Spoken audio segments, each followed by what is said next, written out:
This is the Design Studio for Social Intervention, and we use artists, activists, and academics to come up with new solutions to complex social problems. And we've been partnering with artists and contexts since before we started. Like, we've been talking to these guys as long as, like, we probably are all the same age. Like, AIC and the DS4 size probably like the same age. Yeah, probably. Yeah, we sort of came together, started together, and we've been growing together. And so it's really exciting for us to be hosting these conversations around mapping.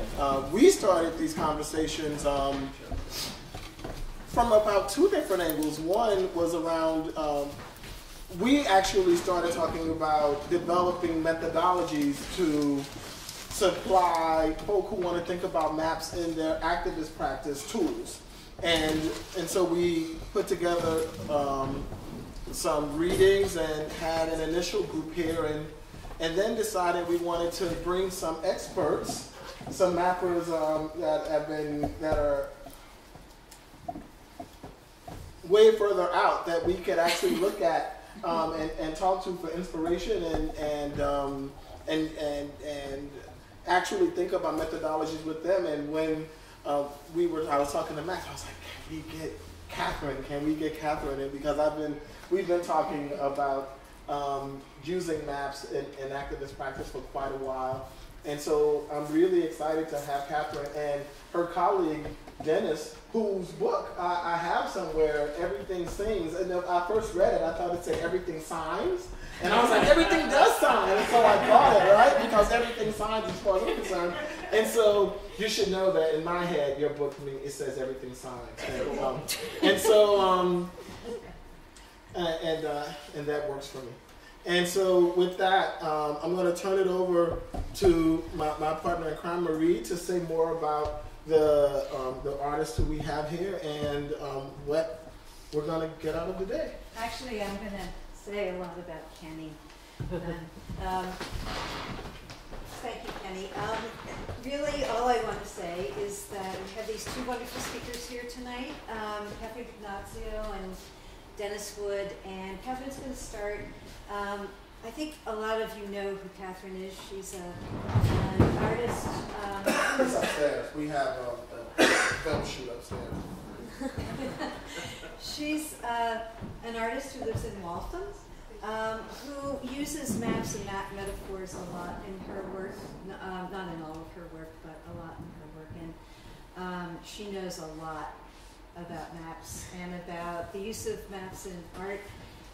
She also teaches at RISD, and she's going to show us tonight some examples of work that her students have done in the experimental geography group at RISD. So, and I'll just do a short introduction of Dennis, and because this is kind of an unstructured, somewhat unstructured evening. Dennis Wood is one of the living, most renowned map historians and theorists in geography and outside geography. I noticed a lot of you over there looking at his books. My favorite is Everything Sings, because it's completely non-academic. And, but he's the author of The Power of Maps and the recent Rethinking the Power of Maps, and et cetera, et cetera, et cetera. And it's great that Catherine brought him to the Boston area. I hear that yesterday he had a very exciting, wonderful session at MIT where Catherine is teaching a mapping class this semester. And so if you have questions, comments, speculation, propositions about maps, you're in the right room at the right time. So Catherine, do you want to start us off? And sure. Let me know if you want lights or not. It'd be possible to like turn that one. I mean, I only have. Yeah. Yeah. I'm trying to turn one side of the wall.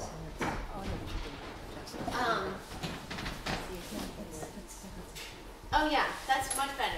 Okay.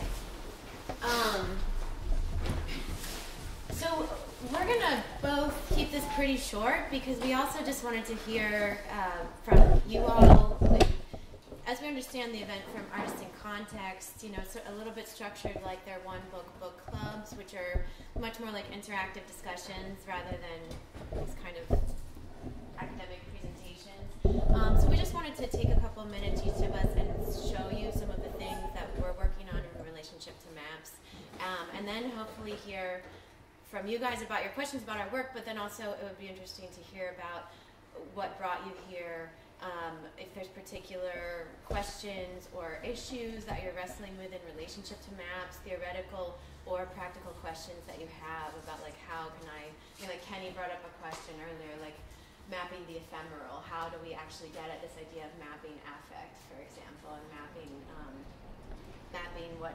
Talk about what Catherine's been talking about. That's what she was talking. I suddenly realized that she and I have been sort of, or taken a similar kind of journey, because although I'm a geographer, I actually did all of my university teaching in a design school. Not even an art and design school, a design school. And all my students were architects, landscape architects, product designers, and graphic designers. And I ended up there for bizarre historic reasons. I was teaching high school in Worcester, in fact, Massachusetts, and I got an invitation to apply for this position at North Carolina State University. They were looking for a tame social scientist who would be willing to work with designers, as opposed to a social scientist who would only want to work with other social scientists. And so I went down and looked at the situation, and I decided I really liked high school a lot. And so I came back, and 3 weeks later they called and said, we don't think you quite understood what we were offering you. Please come back down, bring your wife. We want to... Anyhow, they seduced us with azaleas and beautiful weather. And in Worcester, it was still bank slush with dog piss and clay, coal dust in it. So anyhow, I ended up in this design school, and the first semester that I'm there, they throw me into a studio, a landscape architecture studio, which I had no idea what a studio was. Well, they threw me into 2 studios. They had it structured so that you had these 2 sets of sections, and they interdigitated. And the main section was run by this guy named Wayne Taylor, and his idea, these were freshmen, and his idea of how to do this, students come into the room and they sit around, he takes the roll and a little getting to know him, and he says, okay, do something. It's due in 3 weeks. See you then. And he walks out of the room, and I was like staggered. This is a teaching model I wasn't acquainted with. Anyhow, so I have a studio too, and I've got landscape architects, and I know nothing about landscape architecture, but I know something about geography. And so I'm totally panicked. I'm going to have these people for 3 hours a day for 3 days a week. I'm going to have them for 9 contact hours a week for 15 weeks. You know, what in the hell are we going to do? So I realized that I knew something about mapping, and I thought they are landscape architects.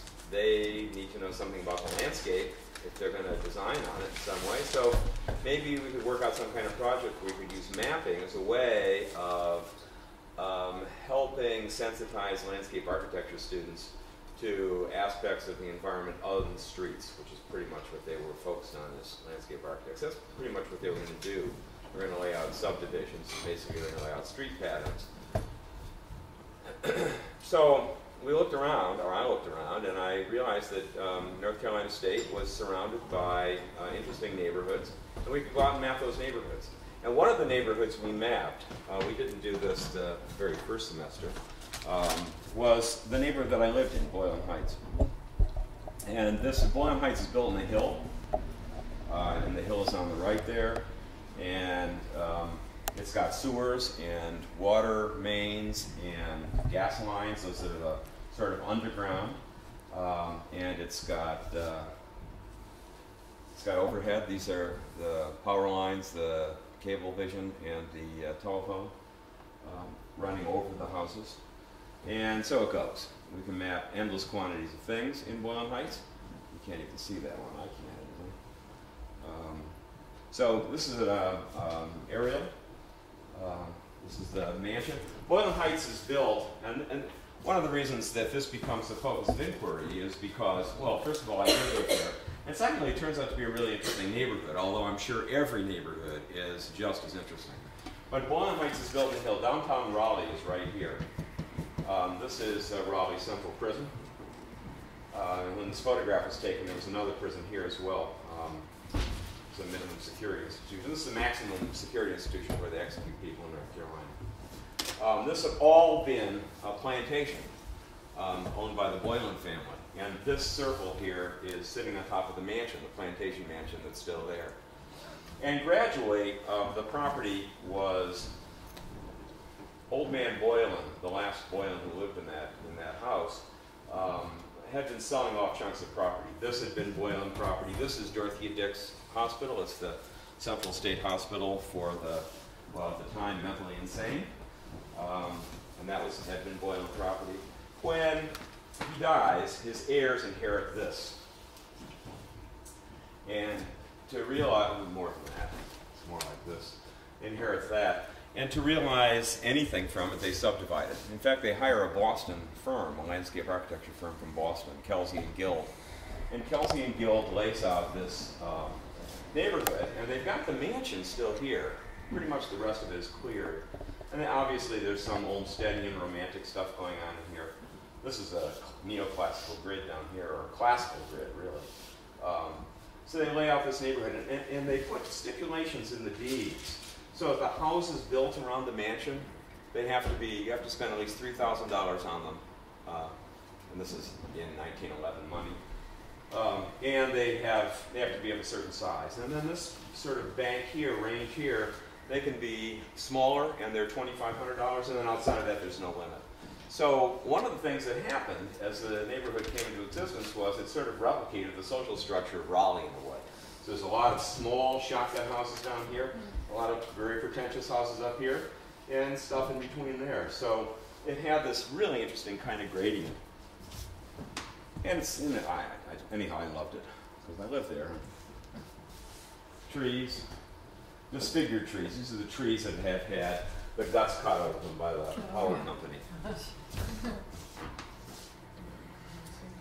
This was a key map. And so I keep doing this project. I don't do it every semester. As I become more comfortable with teaching design students, we do other things. But I'm doing this at least one semester out of 3. And we did different neighborhoods, but I kept coming back to Boylan Heights. And in 1982, I co-taught the studio with a guy named Robin Moore. Robin had come to us from Berkeley, and he'd been doing participatory planning, especially with kids on the playgrounds.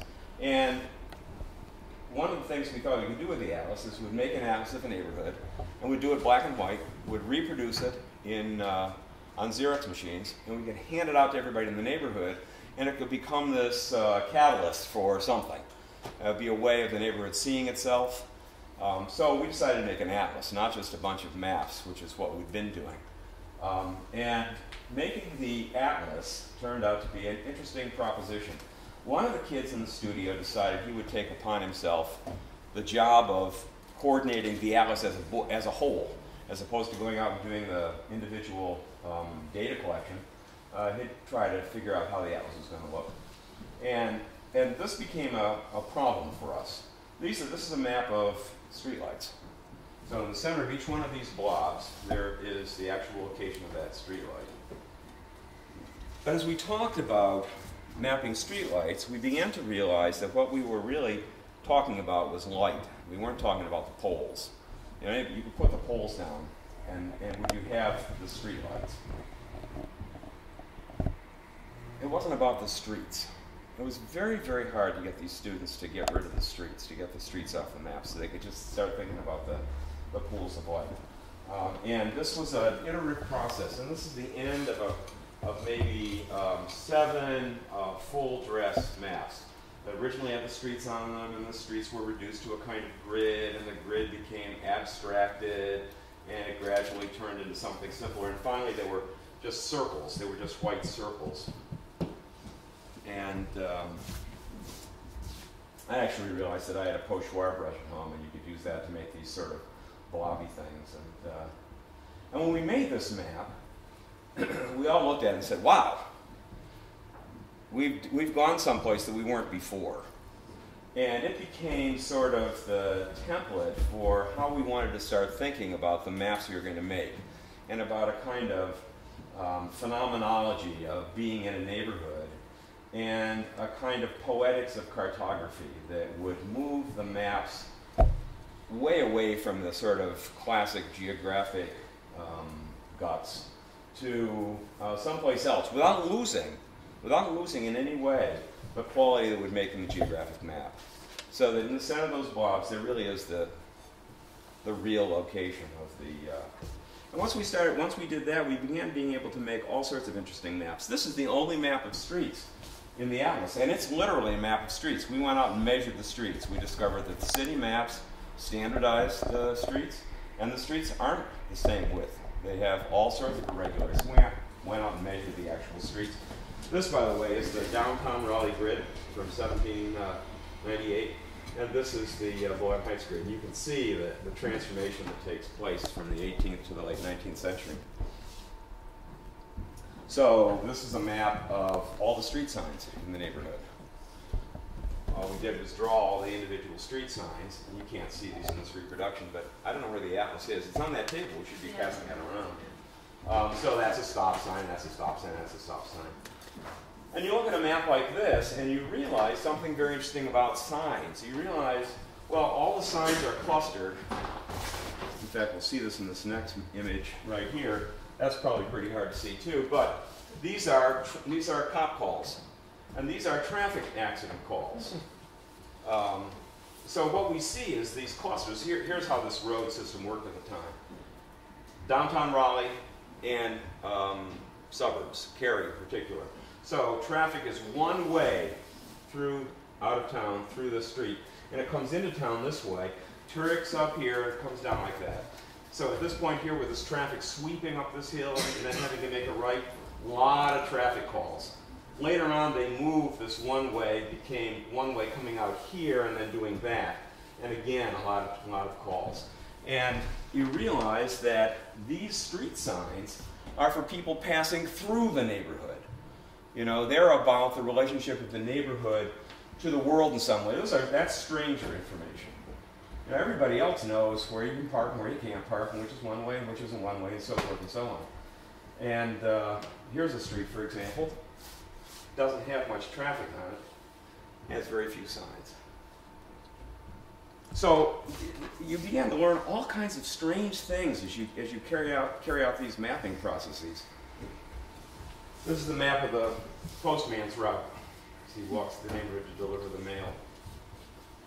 And a few months ago, I made a map when this was done by a student named Susan Edwards. And when she collected the postal data, she also marked on the data maps where all the barking dogs were. And I had never noticed that. So I was able to make a map of barking dogs. It's not in this edition of the atlas, but it'll be in the next one. So we were also thinking about neighborhoods. What are neighborhoods? What do they do? And the position I would come up with about neighborhood was that they are transformers that turn private individuals in the dailiness of their life into citizens, and take citizens of the city and transform them to actual, humans, de-abstract them in some way. So the atlas is set up this way. The atlas in the beginning is about the neighborhood as it is in its most general, universal form. So these are the stars over the neighborhood in July, and it's to insist that, talk about artisan context, that the neighborhood is first of all in the universe, and the stars are an inescapable reality of that neighborhood. And then when we look at something like this is the hill as a geologic phenomenon. We've never done the map of sledding down this hill in the winter, but we have some data for it, and maybe it's time to do that one. So the front part of the atlas would have these general kind of things. The back part of the atlas would have like the sledding. The front part of the atlas would have the stars overhead. The back part of the atlas would, if we were to ever get around to figuring out how to do this, would be the reflections of the stars and the puddles and the, you know, the day after it rained and the sky cleared. And so it's always going from the general in the front of the atlas to the particular in the end of the atlas. This is about gas coming into the neighborhood, or water coming into the neighborhood. Gas comes into the stoves in Boylan Heights from West Texas through the big Piedmont pipeline. And when you turn on your stove to bring up a little gas to make a cup of tea, gas is moving through this pipeline from Texas to facilitate that. That's the world sort of, you know, coming to the neighborhood. The cup of tea, that goes in the back part of the atlas. I don't know how to do that yet. Electricity coming to the neighborhood, people making phone calls, etc., through the neighborhood. So this is all through the neighborhood, okay? And then, in the middle of the atlas, we were going to have this transformer section. We're actually going to look at the transformer in action and how to do that. So this is Lester Minn's paper route. This is Time moving up in this direction. His papers are delivered to his house here. He comes home from school, he throws them on his bicycle, and you can follow this ribbon through time. So what we're doing is watching Lester move through time as he moves through the space of the neighborhood. This is a space-time diagram of Lester's paper route. There's Lester, by the way. So here's his manager. His manager comes into the neighborhood in a truck, throws the papers off at Lester's porch, and goes out of the neighborhood. They sit on Lester's porch till he comes home from school and goes off and delivers. So now we track just a paper. Here's a newspaper in the stock. Comes into the neighborhood on Scott's route, sits in the bundle on Lester's porch, goes on its way through on Lester's route, and he delivers it here to the pools on Dorothea Drive. And it stays, Lester goes off and goes home, but the newspaper stays in the pool's house. Here it is coming up here, and now it's going out to the backyard being put in the trash. Meanwhile, there comes a garbage truck into the neighborhood. This is the garbage route. It comes into the neighborhood, it leaves the neighborhood, it does some stuff out here, it comes back in, comes through up here, comes up here. Whoop, picks up the newspaper and takes the newspaper out of the neighborhood. So this is the newspaper passing through the neighborhood. It's being digested, as it were, by the neighborhood. And as a consequence of this sort of metabolic act, conversations generated, whatever newspapers do to people, happens through the process of this newspaper passing through the neighborhood. And we would like to have done hundreds of these kinds of things to show the neighborhood actually transforming the city newspaper into conversation in Boylan Heights. And we've got one, that's Allie's. So this is 6 bus routes. 4 of them coming home from school, 1 from the prison taking people, and 1 of the city bus routes in a 3-hour period. So you have this complicated ballet of buses dancing through the neighborhood. That's also part of the neighborhood, is this dynamic quality of continuous transformation and movement. And it's not caught in the images at either end, but somehow it's caught in the middle. Sun. It's night, dawn, sun rises. You do this with it. I don't know what to do with that geographically, but that's the sun falling in the neighborhood for a month or so. These are the light. This is light at night. We wandered through the neighborhood with a light meter and just took hundreds and hundreds of readings of. So these are where the actual street lights are. These are like porch lights that were left on. We're getting pretty particular here. These are rents flowing out of the neighborhood to landlords. Thickness of the line is the number of properties owned at that address. Ownership of property within the neighborhood. Actual assessed tax values. It's the number of times houses or addresses are mentioned in the Boylan Heights newsletter for the first 10 years of its publication. Do you remember the social structure? Top of the hill mansion. Bottom of the hill. Well, actually, the bottom of the hill is barely going to even show up here. So what you have is, in the parts of the neighborhood that were laid out by Kelsey and Guild in 1911 to be big houses, most of the mentions in the newsletter. And as we'll see on the now famous pumpkin map, that's where most of the pumpkins are too. people in this part of the neighborhood, they're not even putting pumpkins out on the porch. So the neighborhood embodies and perpetuates and contests some kind of social structure as well. So now we're beginning to move. These are fences. I don't know, this is a bizarre map I won't even go into. Wind chimes. That's located, the wind chimes are located at the center of these. This is beginning to get pretty particular. These are radio waves passing through the neighborhood. These are here's the neighborhood right here at this intersection. And these are where all for the 6 most popular radio stations in Boyle Heights in 1986. These are the wavefronts. So this is one of those wavefronts. That would be this wavefront right here. And of course, radio waves are passing through us right now, right? I mean, we are being completely penetrated by radio waves. I don't know what that means. Really interesting. What you can see out of Boyle Heights, from inside Boyle Heights, the colors of the leaves one fall, in black and white, of course. The ages of trees, and the trees of size of trees, and then this bizarre thing where we were going to go from, this would be the front of the atlas, where you have just trees, and then trees by age, trees by size and stuff, and then you start parsing it by species and location and so forth, and you end up with this one fantastic tree, and there it is. So that would be, and I don't know. Anyhow, I think this is research, without any question, and it's done in a design school. And it was a continuing process, because when we started this in '82, you go through that first semester, we hadn't finished this at all. It was like 1, 2, 5 studios before we finished it. And we never finished it. I pushed it into a closet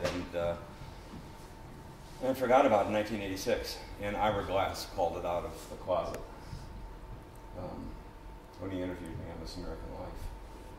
So, I don't know what this is really. It's an idiosyncratic result of an intersection of a geographer and a design school and panic. And I think we love the neighborhood too. I certainly did. So, anyhow, that's what this all is about. And I talked to one. It's an amazing way of seeing just how many angles from which you can look at a very small space. So in a sense, it's one neighborhood, but then it's, how many maps are in there? 54 in the atlas. So 54, but I mean, it like opens up into like this is infinite, right? And there's potentially like infinite ways that we can slice this. And the reason why I think it's also really important,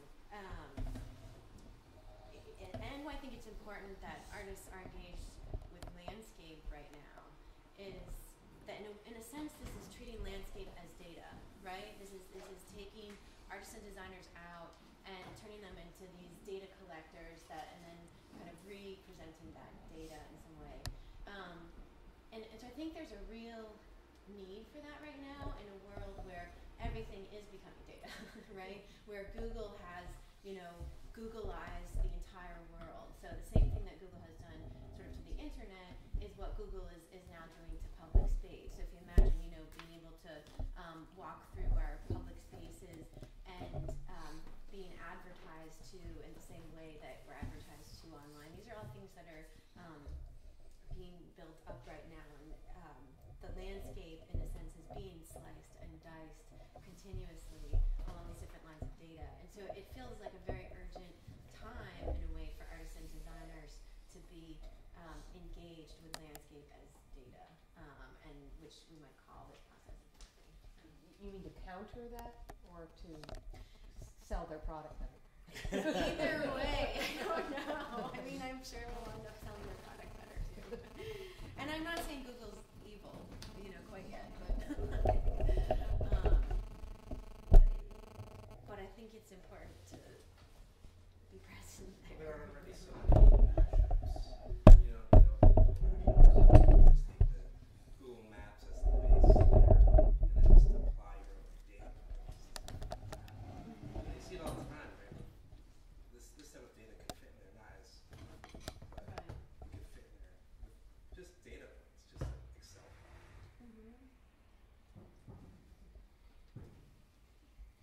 you resist the urge? I saw those maps. My first thought was, because I work with data, I'm going back to school for statistics, and so my first thought was, I want to do model theory and look at all those maps and see if there's correlations drawn, because you have such rich data. So did you ever think of that? You're talking to me? Yeah. Well, the limited edition, in fact, comes with 6 of those maps on translucent material, so that you can hold them all and sandwich them. Because most of those maps are printed to the same scale. So yeah, I mean, you know, of course. I mean, I think the awareness. The one map I skipped over has like 8 different variables squashed into the shape and size of a polygon to reflect a lot of different things about potential things about house types. So yeah, I mean, certainly as a geographer, that's what you think about. You think about, here we have these factories and here we have these cancer. That's the classic example. Cancer clusters. But lots of other things showed up really, really clearly. I mean, the relationship between the pumpkins and the mentions in the newsletter and the property values, you know, just jumps off the page. It didn't initially to me. After I ran through the neighborhood and photographed all those pumpkins, I was doing the periphery of the neighborhood, and this kid approached me and asked me what I was doing with the camera at Halloween night. And I explained that I was photographing the pumpkins, and he said, "Oh, I have a pumpkin." And he took me to his house, and it was on the edge of Boylan Heights. He was black. His family, his parents were sitting in the living room in recliners watching television. When we walked in, we walked right through the living room into the kitchen. And he had a pumpkin there. And he had taken the guts out, and he had the top off. And he was drawing the face he was going to carve on this is 8:30 at night, you know. And he'd gotten to the eyes, and he had the eyes like this, and he had the eyes like that. And he looked at me and said, "Which is it? Do the eyes point up, or do they point down?" And, you know, I sort of take the whole pumpkin iconography for granted. And then as I was talking to him, I was running through my mind where the pumpkins were and where the pumpkins weren't.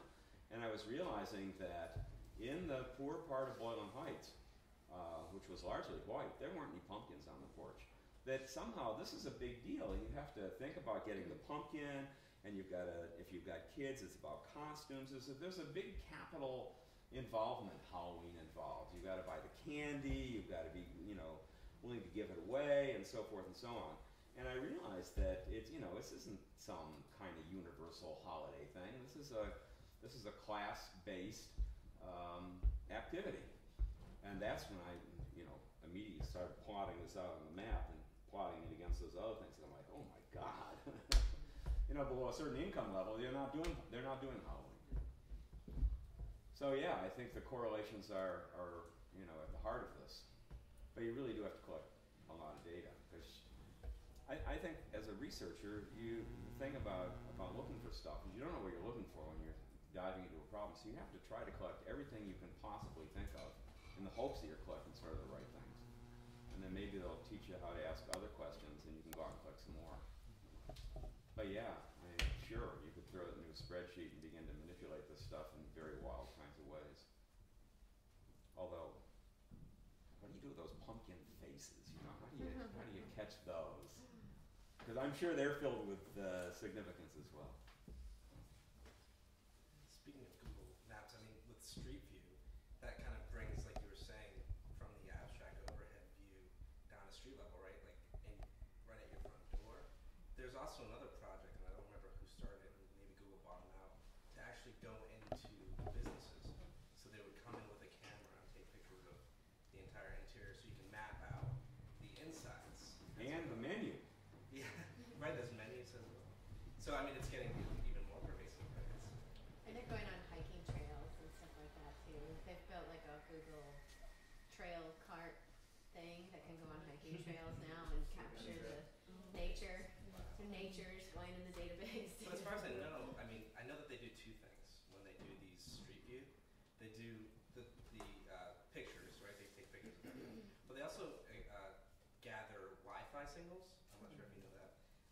which they then use for geolocation purposes. So when you're on your phone and you have to figure out where you are, the first thing it does before it goes to the GPS is it finds out what Wi-Fi signals are around you to help you figure out where you are. And they got those when they did their pictures in the Street View. So that's some other interesting data that they're using, which can then... What else were they collecting in those trucks? Well, that's what I wonder. I wonder So what other that was made illegal in Europe. Oh, really? Yeah, and for, I can't remember why, because there was something about it. Germany made it illegal too. It was nefarious. Well, there was a big question of privacy around Right, that right, because sniffing. there was the concern that they weren't just collecting like names of Wi-Fi signals, they were also collecting the data that was traveling across those signals. So there was this concern that they had, kind of Eavesdropping. sucked in. Yeah, basically they were like kind of listening or whatever to people's. They would never do that. No. Wouldn't do that. Well, I mean, I think it's really interesting that there's like this concern about privacy, and of course that's important. But I think the product that Google is putting out there was something like, I mean, they've done Google Art, where they're going into famous art museums around the world and basically doing this inside mapping, where you can visit an art museum through their program. And between something like that and even something like the hiking, it's about giving access to people who don't have that access, right? And so how can we sort of straddle that line of it's a little creepy and it's a little invasive, but it's only creepy because we have the sort of freedom of movability that some people don't. I don't know. I think, and I mean, in that case, like the mapping of pumpkins is a little creepy too, right? Like you're going around and taking pictures of people's pumpkins. Is that an invasion of privacy? Isn't all Well, they put it on their invasion of porch for privacy? public display. Okay. I mean, it's Halloween. It's not like I went into the house and, except that one case, I was invited. I was totally invited to go into that house to see his pumpkin. But those are, that's public display. I have to say, I have bad feelings about the Google stuff, except when I use it. Well, and the thing that there is a real difference too, which is I think the Google business model is brilliant because it works for a lot of us and it really works for them, right? Because the reason that they want to ingest the entire world is that they can present it back to us and advertise to us really specifically, and that's their model, right? And so through that they make money. So I mean, it's not just about. I mean, it does. I think one of the byproducts is it does give access. I mean, it does allow somebody to go to a museum, let's say, or somebody to go.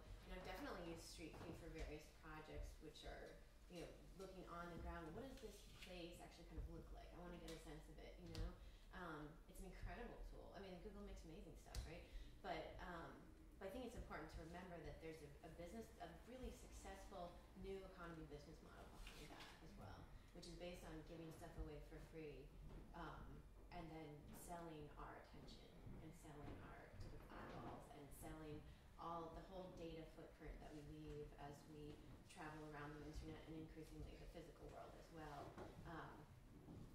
cross-referencing all that data to give us better ads for stuff that we want. I think. Go ahead.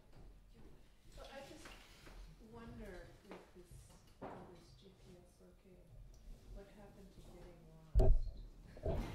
That's my first assignment in my class, actually. There actually, I think there was a story, I'm not sure if I found out through Facebook about it, but there was this guy who threw a challenge out there. It started with a group of his friends, and I think it spread out virally through the internet to a larger group. So basically, he wanted to get lost, to disappear. He assumed a new identity. He created a profile on Facebook where a fake person, quite a few fake friends, basically all the basic stuff that you can think of. And these people were trying to chase him down via internet, via. I'm sorry? Yeah, so you can back me up if I make something up because that was a long time ago. I don't remember all the details, but he eventually did get chased down.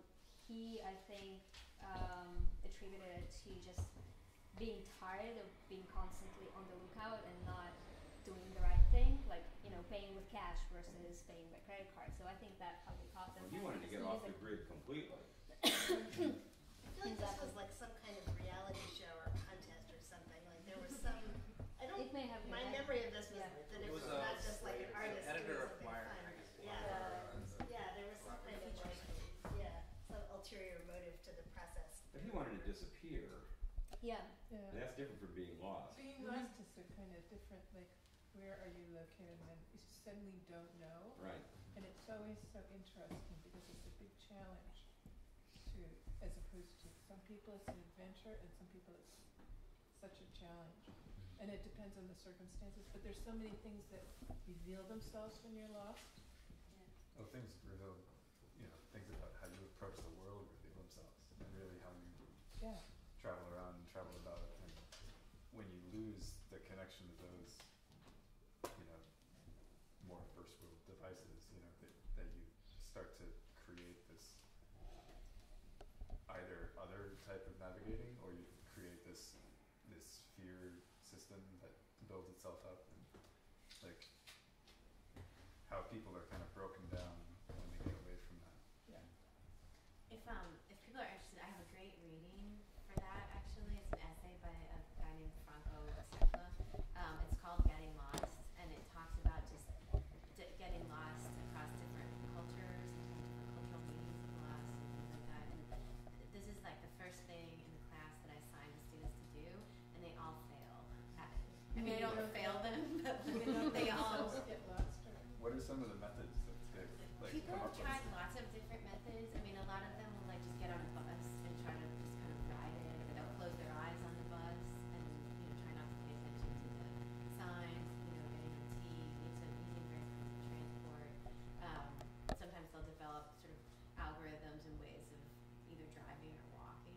Were they trying to get lost in the city that they grew up in order to live? Because that would make sense. It's where we are, so like we're at the school, so Providence, so where they're in school right now. Which, that sort of defeats the purpose, because you would assume that people were in the neighborhoods more or less, and if you even walk. Not really. They don't really go outside. I mean, they're mostly like in their little bubble of being in school or whatever, So in many cases, like, they don't know the geography. Many of them are international students, So yeah, so I mean, in a way, it's about it's coming into contact with that like scary outside of actually dislocating oneself, and I mean, it's in a way a process of the researcher too, is like coming up against like what do you not know, and how do you take that first step into. So how do they fail, or why do you think they fail? One person said to me, well, I only had 2 hours to get lost. Disclaimer. Yeah, so I mean it's kind of the problem, and it's why like you can't really succeed. I don't think. Well, you could succeed if you took like the Marina Abramovich approach of like all-out commitment, and you said like, students for like this entire week, you have to try to get lost, But mainly because of that. I mean, there's like these like limited time windows. You're consistently orienting yourself too. I mean, that's what people are kind of finding as they'll like go out on a bus. They'll say like, oh, I sort of felt like I didn't know where I was, but then all of a sudden, I saw this building in the distance. Or all of a sudden, like I heard the bus said like this particular road, and I know that goes right back into town. So see how like even without devices and stuff like that, we are always kind of trying to orient and to refine ourselves. How do you define success? Well, like what I said, like the week with Marina Abramovich. But I don't know. I think like a kind of all-out sort of commitment to that would be really interesting. I mean, it would just be an interesting experiment to undertake. No, I think the question is, how would you How do you know they fail? Yeah, like what is a success? Like the person Getting who got lost. lost? Yeah. But like how? They How? never Like like, for how long? You can get in big trouble. That's true. But I mean, like for how long? Did they get lost for 5 minutes? you, Did they get lost they for an fail. hour? Did they find their way back? Or are they missing an action? Right. Actually, I mean, it'd be easier to have somebody get you lost. They get each other lost, Yeah. which would be, have some help. Yes. And one student did do that actually. She had her partner drive her. Yeah. And she was Blindfolding, blindfolded. right. Pick them on a subway and then dump them off. Take away their cash. Put them in a trunk or something. Catherine, what's the last name for that reading, Getting Lost? You said it's Franco. It's La Secla is his last name, you guys, I think, are on the RSVP list, so I could like email it to you and you could email Yeah, it to sure. people that were in the Yeah. RSVP. Yeah, I mean, actually, I'm not sure who all is here, but I do have a list of the people who RSVP'd. So if on your way out, I'll put the list over there. If you can just check off your name so that I know you were here. And if you didn't RSVP, just write your name and email address, okay? Well, I'm going to bring in what sort of question I had before that was going back to data. And I'm actually curious on what kind of data for your projects, for your project you collect from the local authorities or from actually going and measuring the street, like you said. And we were talking about all these applications, you know, where with Google you can find out the bus times and the cycling routes and everything. And there was recent talk, I'm new to Boston, so I'm not sure, but there was recent applications that were done by some startups that tell you where the bus is. Yeah. And that's like related to the government releasing all these information because you have all this open data initiative for transparency, etc. And I'm wondering, so this is an example of like someone else than a giant corporation doing it. And I'm wondering in what way artists and photographers can sort of seize that new information that is being given by the government and do something with it. I was thinking of like the World Bank released, started having open data a couple of years back, and there was a software, I don't know if anybody heard of it, I don't remember the website, but you could get world maps according to some development indicators. So like you could get a world map with the size of the countries according to two people, like people under $2 per day, or you know, moral rates and HIV infection, etc. Yeah. So, but yeah, sort of how does that relate? Sort of overflow of new data that is more or less given out. I mean, I guess some areas aren't given out, and also maybe there's a role for. Well, it's all polluted. It's all what? It's all polluted data. And by which I mean that the data is collected according to somebody's idea of what needs to be collected. Yeah, no, it's not and if it's not what you're looking for, I mean, it's not data. I mean, so there's a lot of stuff out there. I don't know exactly what data is at this point, but for me, data would be stuff that speaks to a problem that I had. And one of the things that I see among people who are making maps and just having great fun with it is that they're not interested in anything except making the map. So they have some map software and they go scouring the web for interesting looking data. And then they make a map of the data that's there. Very, very often they don't understand what the data really is either, but it's there and it's beautifully, you know, spreadsheeted and worldwide coverage at 12 different scales and so forth. And they make all these, you know, maps, but there's no problem that they're addressing. They come out of a playing around in the web kind of orientation towards data and map making. And a lot of that's going on because all of a sudden map making is really, really easy. You know, you call up this map and you call up this spreadsheet and you bring them together and bang, you've got this map and you've got some ways of playing with the color ramp and bang, you publish this map. I'm very, very anxious about that kind of data. You never, in most of those cases you don't, I shouldn't say never, but in most of those cases you really don't know how even the data is. For example, if it's worldwide, it's the same quality data for Malaysia and Rwanda that we have for Switzerland and Canada. You know, is it the same quality? Are we looking at even the same kind of thing? So there's that issue. And then exactly what it was that they were after and exactly how they got it. Under $2 a day is a very, very strange metric. I know we're used to using it in this country, but it's not altogether clear what it means.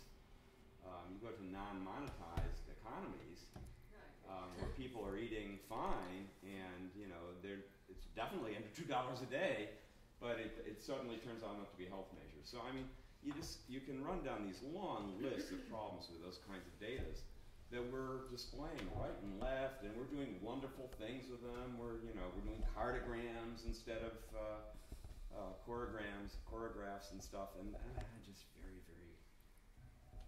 And that's for worldwide data. For local data, you don't have much.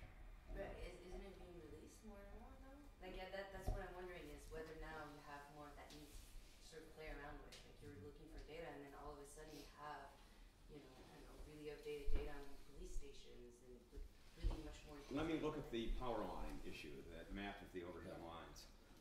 That data is so proprietarial. Nobody wants to release that data, and they don't want to release it for a variety of reasons. There's a security issue. Post, 9/11 stuff, a lot of stuff just completely disappeared, and they don't want their competitors to know. And they collect the data with these companies. They lay down these networks, and they don't know what they've got, because they're perpetually sending people out to remap what they've got. Those maps that they make, I have tried so hard to suborn some of these mappers. Please, can I just Xerox it? Can I take a photograph? No. Much less do what I really want, which is I want one of those data maps they're making. So you really can't get that data. You can't get it off of Google Earth. You certainly can't get it now for Boyle Heights because the imagery they have up has leaves on the trees. You can't see the wires where they go. You certainly can't see the drops to the houses. They don't have that kind of resolution yet, even on the really high resolution stuff that's available for Raleigh. So a lot of this data looks like it should be there. You imagine it's going to be there, and it's not. And then there's things you might want to map that you just can't get from these. All that kind of stuff has to be gathered through some kind of aggregate machinery. I have a map on Design Observer website of the colors of the roofs on the porches in Boyle Heights. And that's very interesting, what color do you paint your roof on your porch? And mostly in Boyle Heights, they're green. Although there's a lot of lore about them being blue, most of them turn out to be green. Now you cannot get that from satellite imagery. There's no way of, you can't get it from street view. They'd have to push that camera up to and photograph up to the. No, you can't get it. You have to get it, by walking it. Which is probably better because it's people's porches. You do, and you do have to go up under their porch and. It's either you walking around or. Well, but so one point just to on top of that, I think is that I think that's one place that artists and designers should go is into. And in a way it gets kind of technical, but just to give you an example, into the kind of the guts of the data. So for example, there's a guy who is down at RISD who went through the digital media program, Clement Bella, and his project recently has been uncovering the places in Google Earth where the satellite imagery is stitched together. So what happens, the satellite imagery is always stitched together in Google Earth, right? So you might have different images being stitched together from different satellites because there's many different satellites. They acquire their imagery from different sources. At different times. At different times. So it might be, years of difference potentially. And so what it turns out is that the places where this imagery is stitched together, particularly when it's around things like bridges and things that have a lot of depth between that and then the surrounding landscape, it does really, the algorithms that stitch them together do really bizarre things to these bridges. So they look like this in Google Earth. So he's been doing a project where he's just simply collecting all of these sort of errors or whatever in Google Earth. So that's one place where I think that artists and designers need to go is in kind of excavating these things and dispelling the myth that everything is out there and everything has been mapped and it's all a perfect copy and it all lives in Google or something, it's dispelling this idea and then they're kind of revealing those sort of imperfections of the software algorithm, revealing the fact that, actually this is just computer done because no human being would have made a bridge that looks like this, everyone would die. So anyway, that was just, I feel like that's a huge territory for artists and designers to insert themselves. The other thing is the bandwidth that these, the frequencies that these images are working at. And one of the things that really sort of shocked me was to discover the Social Construction of Remote Sensing is a book by Pamela Mack, MIT Press in fact, probably 89 or something. And what she is about is they were going to send up these satellites. These would be the early Landsat images. And they were going to send them up. Well, they didn't know they were going to send up satellites. They hadn't even decided what they were going to do. Were they going to do return canister photography, which is how they were doing a lot of this? You send up a camera, takes pictures, and then the thing is dropped into the ocean, and you rush out and pick it up, and you develop the film. You get really, really high-resolution imagery that way, and that's certainly what the military is using, and they kept using it for a long time. Do you want to use radio waves? Do you want to use, et cetera? So first of all, that battle. And then within that battle, what frequency bands are going to use? And there's a big fight that takes place between agriculture, which wants to be able to say whether the green stuff is diseased or not and where it is in its life cycle. And then the geology people who are looking for totally different kinds of things that are going to give them information about subsurface stuff. And commerce, which was looking at a whole other group of things. So there's a huge fight among these agencies about both the lenses, the resolution, and the frequencies that they're going to be collecting data at. And you look at it and you think, oh, this is just a picture. No, this is one print of one part of the frequency transmission that's coming off the satellite. And it's a bandwidth that's been selected for certain kinds of purposes. And that's the most transparent kind of imagery that we have. It's all complicated that way. And if you just think it's like, I was going to say, if you just think it's just like a photograph, but of course a photograph all begs these issues as well, right? And if you think it's just like a photograph, it's not. I mean, it is, but that's because a photograph is too. These are very, very complicated artifacts. You had your hand up back there. Yeah, I wanted to go back to phenomenology. So a lot of why we're interested in map making or maps as representation is to try to help activists or to help young people or to help citizens make sense of their own phenomena. And I'm wondering, to what extent do you have to be an artist or a designer by training to begin to start to acquire some of these techniques? Like, what if you were trying to use sort of map making tools or use representational tools like maps for activists or normal citizens? Like, how would you go about doing that? Bill Bunky. What's that? Bill Bunky. Oh, yeah. Okay, do you want to tell that story? So there's this this college geographer named Bill Bunky teaching at Wayne State, and he's a crazy guy to begin with. But he had this idea in the 60s that what we didn't know anything about was our cities. So he leads an expedition into deepest, darkest Detroit. And he realizes that he doesn't know anything. So he elicits kids in the neighborhood. Actually, Gwendolyn Warren, who became co-director of this project called the Detroit Expedition, was 16, I think, when she first started getting involved. And I guess what Bill did was sort of wake them up to the power of using the map to investigate their own lives. But before you know it, Gwendolyn Warren is like, she's drawn a map of the places where she's lived, where she's been bit by rats. They do a whole rat bite thing. They do broken glass in the street.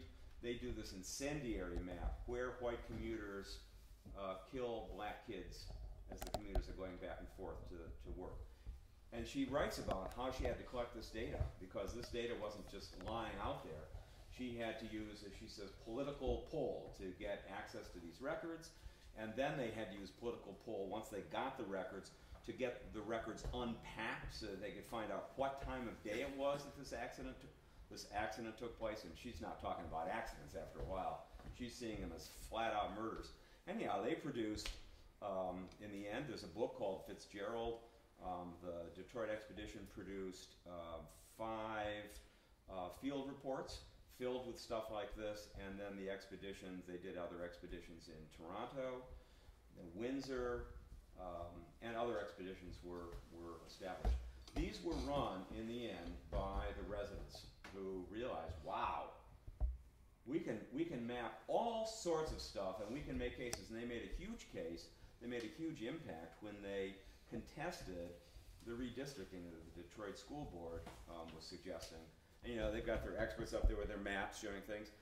And now, empowered with maps, the residents came up and said, and these are our maps of how we think this should work, and these are the data that we think are relevant in this particular problem. And today, this is a case where, in fact, a lot of this data is online, and you could make these maps, you could practically automate the production of these maps. But there'd be data that would be of relevant interest to, you know, people who were living here, or wherever they were, who were concerned about their situation. Yeah, and I totally don't think it's just artists and designers. It's just that's the context in which I am teaching right now, you know? And I do think that artists and designers need to be involved with these things rather than just simply being in the studio or something like that. But absolutely not. I mean, especially with getting people and kids involved in their neighborhood, I think there's a huge importance to that. And I would say also that it's not that to think about like what they're mapping, definitely sort of emerging from a kind of collaborative process of what's relevant for their lives or what kind of problems or issues are interesting for them, but then also thinking about the map in a really expansive sense. So like what one makes, you know, you might not just be like plotting stuff in Google and then like calling it a day or something, right? So like a map, it could be a printed 2D document. Could be a mural.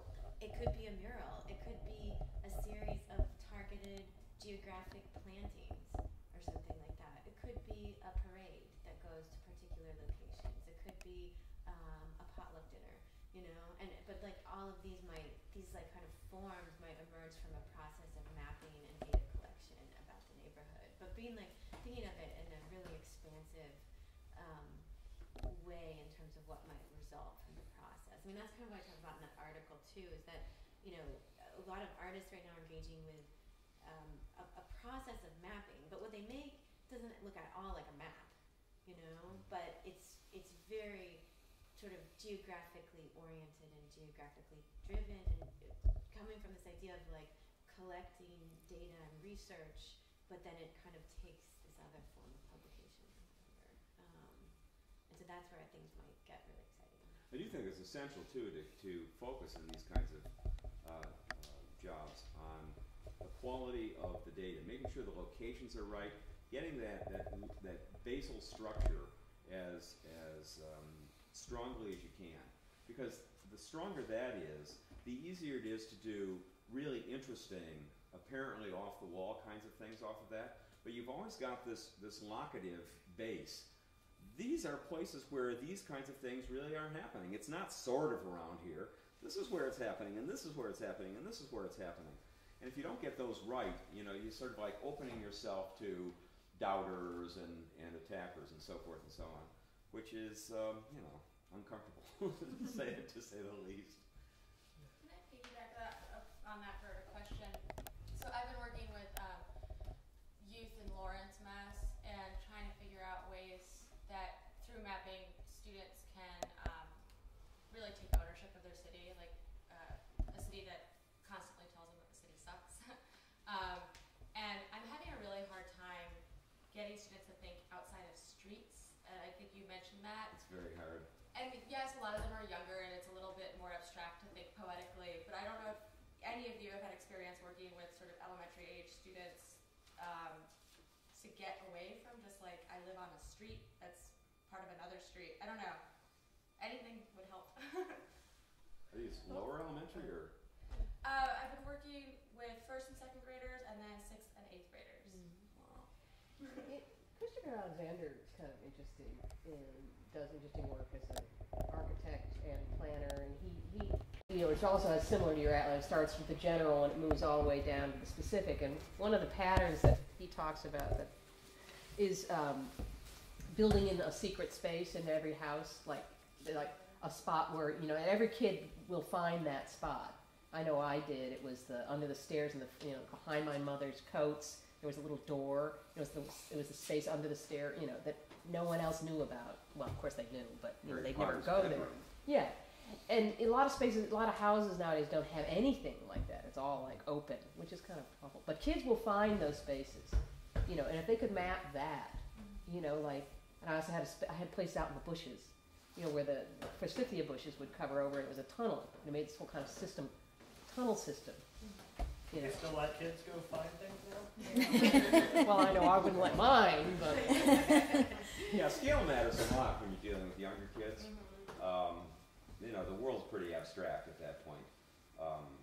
But their yard isn't, and the schoolyard isn't, and the schoolroom isn't, and the location of the school and their home isn't, or often isn't. Depends on how they get to school, I guess. I know a lot of kids who just don't know where school is vis-a-vis their home. You know, they get in the bus in the morning and they drive around and they're sleeping and doing other things, and they wake up in their school. It's like getting on an airplane, you know. And I think that idea, this is sort of just reiterating what you just said, but this sort of connection of narrative to the mapping process and memory and sort of personal experience, and kind of going above or beyond just the experience of physical space, but sort of connecting that back to things that have actually happened and memories that you have and relationships that you formed. So instead of saying like, I live on a street, it's like, I live here and this person lives over here and that other person lives over there. And then you have kind of something that looks more like your streetlight map, but you know, the neighborhood is still present. I'll pick that one up. So I'm a museum curator, and I mainly work with city museums, city history museums. I research them cross-culturally, and I consult to them about how to make a better city museum. And it's city museums are institutions that are kind of at this crossroads where they either need to adapt to these new realities of our society, or they're going to just slowly fade away as these very old school institutions. And so one of the big questions I deal with is how to incorporate things like psychogeography that really bring the collection of a city museum closer to the experiences of city residents in a way that has meaning and resonance. So I've been thinking, for example, of things like mental maps, which is a little bit what you're talking about. Woman in the yellow scarf is I don't know. Sorry, I rated that cute cardigan. And you know, all these city museums have had collections for years of maps of their cities, you know, and how they change over time. But they're the official maps of the streets and the topography and that kind of thing. And so what would it mean if instead they had collections of thousands and thousands of individual mental maps from city residents? And that maybe if you had thousands and thousands of them, each one is a personal experience of the city, but can you start to see trends emerge and shift over time? And isn't that way of knowing a city just as important as what's on those official maps, but really has been left out of this public record that the city museum exists to be? So, you know, and what other ways of mapping can, you know, kind of culturally open up different frames of knowledge for us within that, you know, structure of the museum. So I throw that out to the group in case you have any thoughts on it. What kind of museums? Are they historical or are they like? City history museums. Okay. So, you know, the museum that tells the story of the city and collects its history. Okay. Yeah. Yeah, it sounds like. In the States, really not different, but not everybody has the concept of historical society. Well, I It think sounds like you're gonna, interactive websites are sort of a very perfect vehicle for that.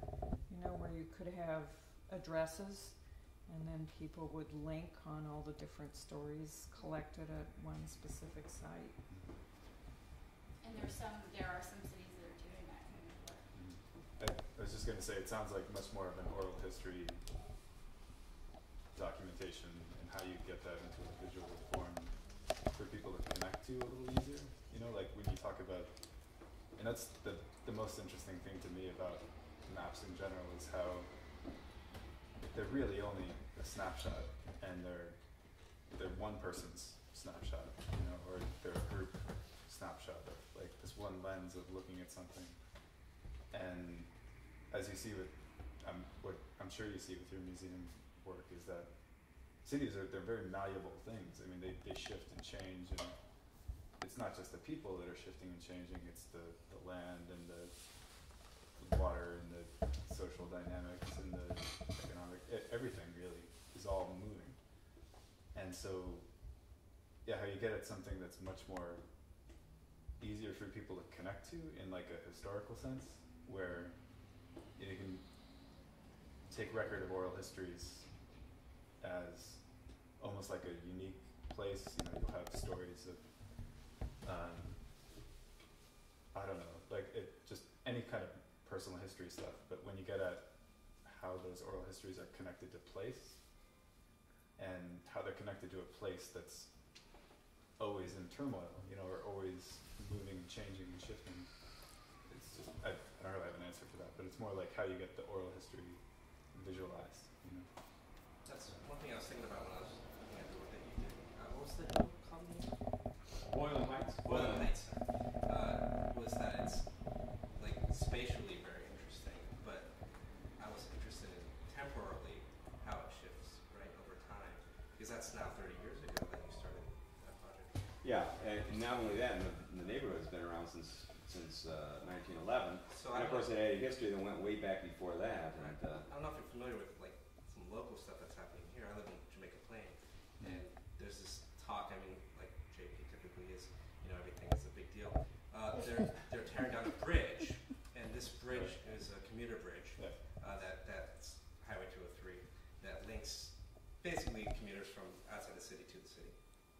But it goes across Olmsted's original Emerald Necklace, which is this park system that he created around the city, which was developed in the time when these garden city sort of developments were the rage. And of course then the cars came and everything sort of shifted. And now people are talking again about this history of how cities are developed and how, you know, traffic moves now and how people's, you know, green needs have to be met as well. So it's kind of going back to, you know, this older view of how cities are supposed to be looked at. And I think without looking at the temporal aspect of maps and how cities are designed, you lack that oral tradition, you lack that sentimentality. I know that's not the right word, but you know, there's something that's missing, just data. no, I absolutely agree. In the middle of the atlas was going to be this long history section. And one reason it's going to be a long history section is because when I moved to Boylan Heights, I had no idea that my father and grandfather had lived in Boylan Heights. I had no idea that lived in Raleigh. I'd heard these stories from my dad, and they moved from Raleigh to Meriden, Connecticut, and I'd taken all the stories and laid them into Meriden, Connecticut. So like there's a fire at that insane asylum, and I thought that happened in Meriden, Connecticut. Anyhow, I moved to Boylan Heights, and I moved to Raleigh and into Boylan Heights, and I'm talking to my dad and telling him where I live. And he starts finishing the topographic description. And then you go down the bottom of the hill and you go across the bridge and there's a little creek. And I said, how in the hell did you know that? And they moved there in 1920. He said Google Earth. This was in 74. Thank God there wasn't any Google Earth yet. But he said we moved there from Wilmington in 1920, and that's where I spent my first 6 years of my life, just down the alley from where we were living. So my kids turn out to be the fourth generation of their family to live in Boylan Heights. And I thought I'd follow, you know, the route of my ancestors from the Palatinate and so forth and so on down there, and build this whole long world history, and then would do the whole diaspora from Africa, because the home I was living in was built by black Raleigh residents, and do something with the Indians that were totally displaced by the British and et cetera. And then watch Boylan Heights emerge through these land transfers. And I actually have a complete record of all of the subdivisions of the property from 1911, when the plantation is subdivided, up to 1980. And I stopped the data collection at that point. But it's just absolutely amazing to track the way the properties get split, the way they're bought, and the way the houses appear on them. You can go through all those Sanborn maps, and I have stacks of those. You can watch the house appear. It'd be beautiful animation. Yeah, I never finished this thing. I mean, I plotted out 200 maps for this atlas, and I've got 54 of them, and I'll never finish it, obviously. You better get busy. No, I'm going to die. Well, is this, I'm curious, you know, this idea never finished, even when they're down on paper. Is that, as you know, a cartographer, is that a thing that's always been true, or is that something that's sort of come along as all this digital data? Well, you fit the, you can expand the time. Every map has a time thickness, and it's not apparent, you know, in most cases. And some of them are really small pieces of time, like they're maps of hydrocarbon dispersals in the Los Angeles basin in 10-minute intervals, basically. I don't know how good the data is, but that's about the resolution they can get. So those maps have a thickness like that. And then you've got maps of the American Revolution. So that's like, I don't know, 20-year slice of material. And you've got even longer slices than that. So, you know, you've got all these different time thicknesses, and it depends on, you know, how thick that time is for the map you're making, how anxious you're going to be about it being out of date as soon as you finish it. But no, cartographers have always been anxious about it being out of date. And I mean going back 500 years. Mercator, you know, he's getting letters constantly coming in from mariners and travel reports and people coming and talking to him and saying, well, I just found this island that you said should have been here and it was over here and so forth and so on. There's this constant, you know, from the beginning. It's actually a lot like, just thinking about it, like dictionaries, you know, the moment you publish a dictionary, it's already gone. Like, not all of the words we're not using, but a lot of those words that are in the latest dictionary change the meaning already, you know, as we speak. So I feel like it's the same thing with maps, you know, so a lot of it is sort of historic perspective and reflection on, you know, how we live, what we live, whatever. I feel like there's a lot of correlation. Yeah, I think so. Linking back to oral stories.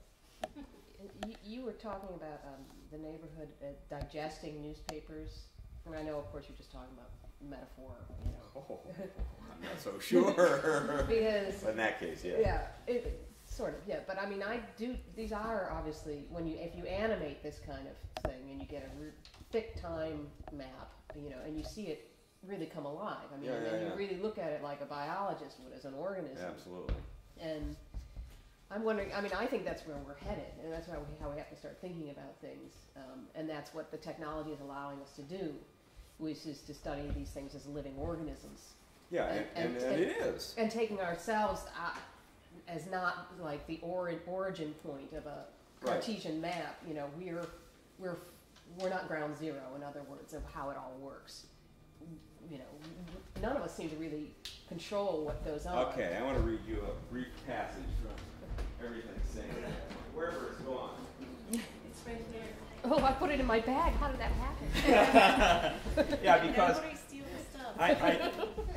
I think this is an acute reality of all of these phenomena, that they are processual. Things are happening. They're living and maturing. There's another map I want to make of the underground. So you saw the map of the gas and power lines. You have to look at the neighborhood from below, from underneath the tree's deepest roots, up through that lattice work, that mesh, to the mains, just as intrusions under the hill. But then you'd look up through the mains to the house connections, snaking up into the house and forking there into the toilets and sinks and tubs and showers like capillaries, and then out again, down the drains and through the waste pipes to the laterals and so down to the sewer lines. The house itself suspended in that web of flows, crystallizing out of them. Can you see that? You wouldn't see the house itself, just the water lines reaching up as if to the sun-like branches, almost touching the drains.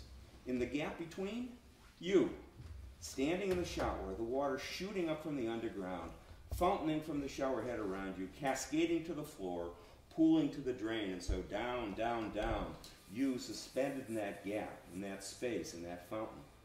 Lawrence Durrell says, you tell yourself that it is a woman you hold in your arms, but watching the sleeper you see all her growth in time, the unerring unfolding of cells which group and dispose themselves into the beloved face which remains always and forever mysterious.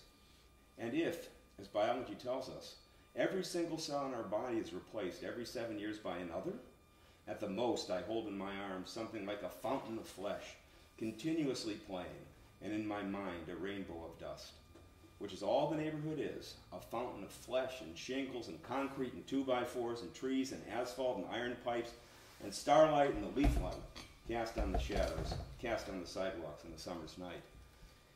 And how do we do that? Now, I think one of the things you're talking about is the possibility that animation now presents. That these things don't have to be static any longer. They can begin to fold into other maps, and you can watch the map sort of unfold and do the neighborhood that way. And of course, where you really want to get, I think, is to where Lawrence Durrell somehow can go. You know, we're just rainbows of flesh, fountains somehow, and this moment that we think we're here and we think we're us, this is just some like crystallization in this flux, and then the flux changes and we decrystallize. So yeah, absolutely. Yeah, and so the idea that is it possible that the map is getting closer to the territory? In other words, is this do you see that happening?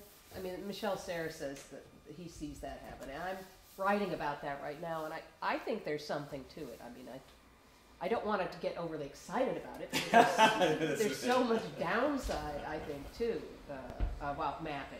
You know, when the powers that, because it's so hierarchical, the powers that be know exactly where you are at all times, and they can squash you whenever they want. Not that they would. Why would they care? No, of course not. They need you. I've seen The Matrix. But still, the upside, I think, is this kind of exciting idea that it's not so much representation, which is what maps have always been. Right, it's not representation. It's an enactment, and the closer we can bring it to that, I mean, of course, we still have to do it. We still are. We're still alive. We're still enacting it ourselves, but kind of closing that gap a little bit and getting away from and making the maps ourselves and making them happen. I think it's a very interesting moment that way. What would that be like real-time sort of surveillance? I mean, so like right now, for example, there's a project at the MIT Media Lab where everyone who has a MIT ID has an RFID chip in that card or whatever. Right. So like. But it's cool, right? Because you can map that. Well, but right. So they've made this visualization where you can see where every single person in the Media Lab building is, and they are all a little red heat dot. And if you mouse over it, their face comes up because it's their ID. That's Harry Potter's map. So that's connected. So maybe that's why they invented it. I mean, it's probably why. But so is that kind of what the idea that you're talking about in the sense of like. That's the downside. But we have this. Yeah, so we have this like real time, but it's like it's a real time. It's an abstraction. It's a mapping, but it's real time data. Except for the mousing over part where it turns into not abstract. Yeah. Well, like I got this artwork. I can't even remember the artist's name. I got it from an auction for donating money. You know, you got to. Anyway, and it was a piece of vellum on the back of a truck, and just a weighted pen. And this is from 20 years ago, probably. And it's the name of the piece is like round trip from Camden, Maine to Burlington, Vermont. Yeah. And it's just a weighted pen that drew the trip. You know, it was on a board on the back of the truck, and it sketched out every turn he took. You know, and of course it's mostly dragged across, but it's pretty cool to look at. Sure. So that it's that kind of an idea. I mean, that's a poetic mapping. Obviously, it doesn't give you power over. Right. Which is what maps, of course, tend to do. It's what they're intended to do. You know, and it's so in that sense, it takes. You know, it's not about that, and but it is real time. But it's captured. And it's not animated exactly. Right, no, it's not. It's static now. It's static now, but that kind of But it was animated. Right. Very animated. I'm finding this workshop wonderfully timely and terrific for what I'm doing now, because I've been backing into mapping with this public art project that I've been doing almost 10 years now. It's called Poetry of the Wild. And what it is this very simple, it started out with a very simple idea that I got when I was asked to be an artist in residence for a watershed group. And what I did, I usually, let the sites tell me what to do, and I ended up walking for about a week or two along the trails that this watershed protected. And, seeing extraordinary things, trees, birds, etc. But then what I started doing was picking up a lot of garbage.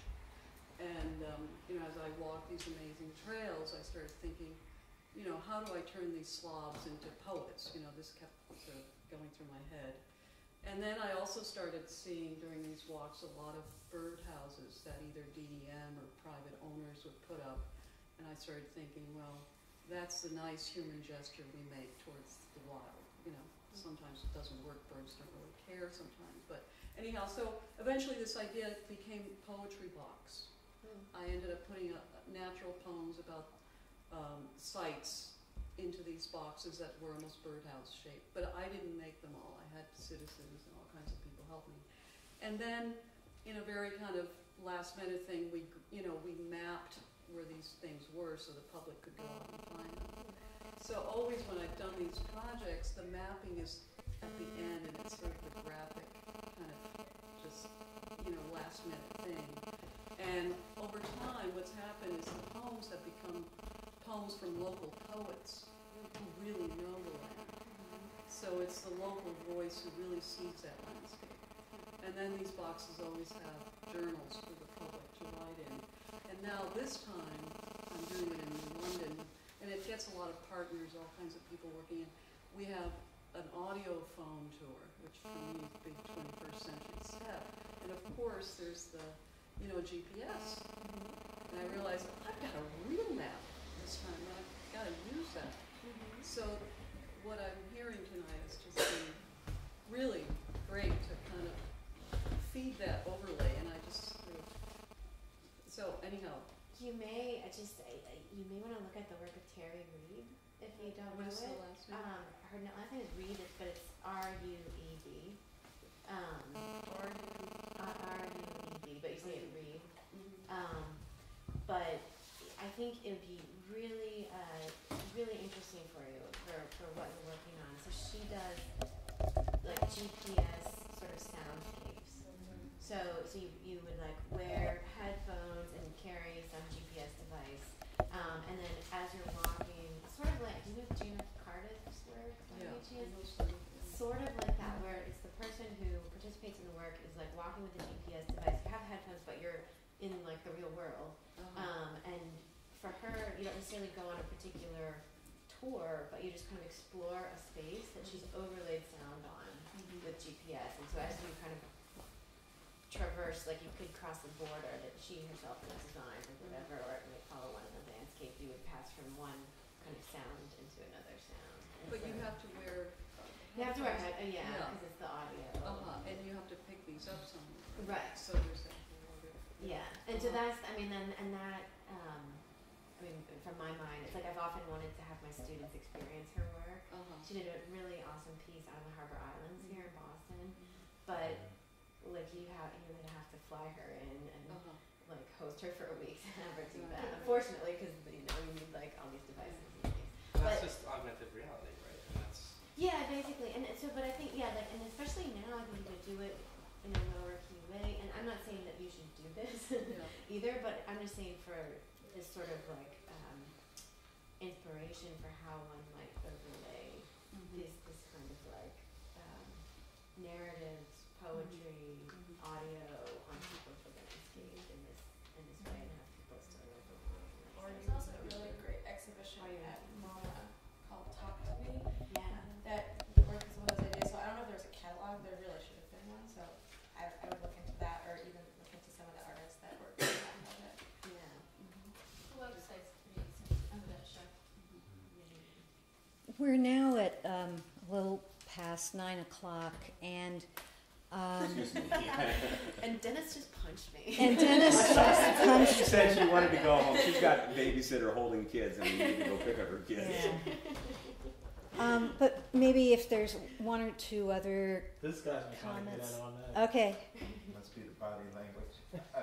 I just wanted to say, since you were talking about overlay, you talked about poetic overlay. I wanted to just say that there is an overlay of business and art that I would like to invite you to consider, and that is that I'm in the real estate industry. In the last quarter of last year, there were over 20,000 failed listings in the state. They represent $250 million in lost commissions or potential consumer savings. Might collaborative maps play any role in explaining why they failed or helping turn around them? I don't know, but I would invite you to consider every open house a performance art opportunity waiting to happen. And that these days open houses are continuous online, and I think that the business of place making and place telling intersects with an industry whose fees are obsolete. So let's give the consumers a victory with maps and get yourself some work. Wow, there's an invitation. Just don't reveal how many shackling units there are in the neighborhood. Well, I really very much appreciate Dennis and Catherine coming to talk to us tonight, and also for the design studio providing the space. And as I said, as you leave, actually, if you didn't RSVP, just put your name and email address on that sheet of paper, and I'll send out the article you were talking about, and also we'll let you know when we're doing our next mapping geographically related research session. And I make the quick announcement, March 5th, here at 5:30, if any of you guys are into Richard Sennett, he's going to be talking about his handbook together. Is that here? That's here? Rolling on Yeah, there, that's it. so it's, Awesome.